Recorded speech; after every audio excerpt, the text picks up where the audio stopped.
ഞാൻ ഒന്നും കൂടെ പറഞ്ഞോട്ടെ. மறுபடியும் நான் அதனை சொல்லட்டும். നാമൊക്കെ കൃപായുഗത്തിൽ ജീവിക്കുന്നവരും കൃപായുഗത്തിൽ ഈ രക്ഷ ലഭിച്ചവരുമാണ്.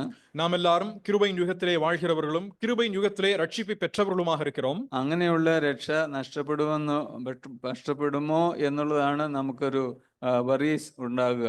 அப்படி கிடைக்கப்பெற்ற இந்த ரட்சிப்பு இழந்து போகுமா என்ற ஒரு கவலைதான் நமக்கு மனதில் ஏற்படும். നേരത്തെ സൂചിപ്പിച്ചതുപോലെ ന്യായപ്രമാണ കാലത്ത് ഉള്ള രക്ഷയെക്കുറിച്ചും ഈ കൃപായുഗത്തിലുള്ള രക്ഷയെക്കുറിച്ചും നമ്മൾ നല്ലവണ്ണം വ്യത്യാസം മനസ്സിലാക്കണം. முன்பதாக நான் சொன்னது போலவே நியாயப்பிரமாண யுகத்திலே உட்பட்டதாக கிடைக்கப்பட்ட ரட்சிப்பும் அதே போல கிருபையின் யுகத்தில் உட்பட்டு கிடைக்கப்பெறக்கூடிய ரட்சிப்பிற்கும் வித்தியாசம் உண்டு என்பதை அறிந்திருக்க வேண்டும்.